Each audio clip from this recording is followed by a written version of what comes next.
Good morning, good afternoon, good evening, and welcome to today's Caffeine for the Soul.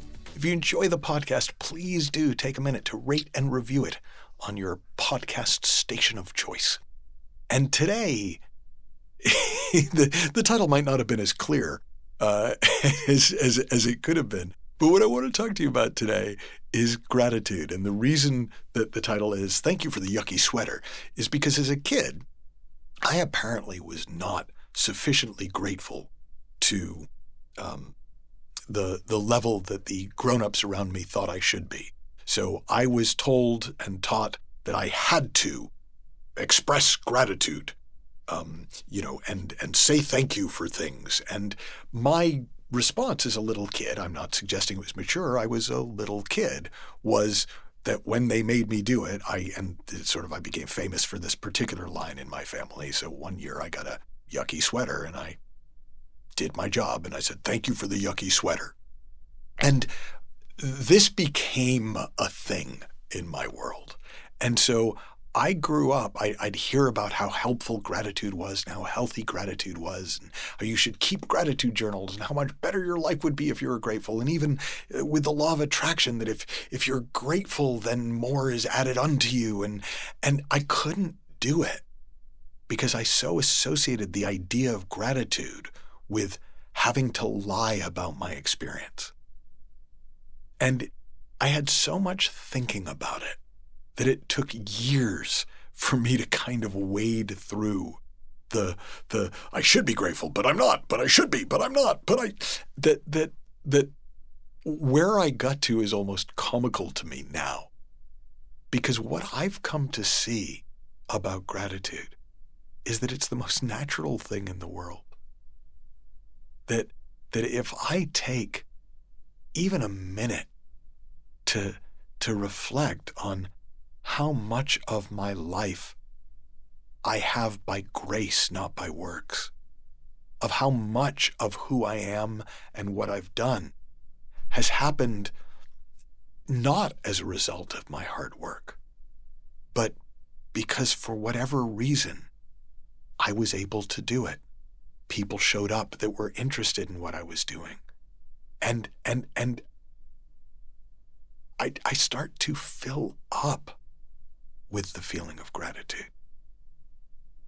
So for me, somewhere along the line, when my thinking about being grateful or my tactical approach to being grateful, I lost interest in it. I started to actually experience this beautiful feeling called gratitude. And what I've learned for myself is that when I give voice to it, it expands. So that when I feel grateful and acknowledge that, I feel grateful to someone and I express that to them. I feel grateful for something and I express that in some way to the universe, to myself, to a higher power. That feeling expands. And it is one of the most beautiful feelings available to us. And so in a weird way, I can now see that the kind of form of gratitude that I was taught growing up by well-meaning grown-ups was based on a true story, which is that expressing gratitude expands gratitude. But the problem with it is it was about a form, not a feeling. So what I've come to see and what I wanted to share in case it's helpful to you is that if you drop whatever thinking you've got about gratitude, it's good for me, it's bad for me, you can't make me feel grateful, I should be more grateful. If you can just let all of that go, I promise you that at some point sooner than you think, a feeling of genuine gratitude and appreciation will arise in you. And what I encourage you to do is when it does, express it. Express it. If there's somebody there to express it to them and notice how the feeling expands. If there's no one there to express it to. Express it to a higher power. Express it to life. Express it to God. Express it to thin air. And you'll find it expands just the same. The mystic Meister Eckhart said, if the only prayer you ever prayed was thank you, that would be enough.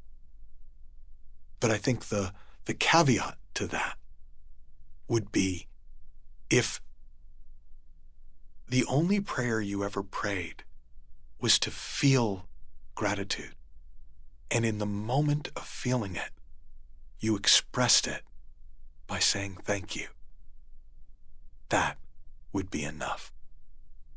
Have fun, learn heaps, happy exploring, and I'll talk with you soon.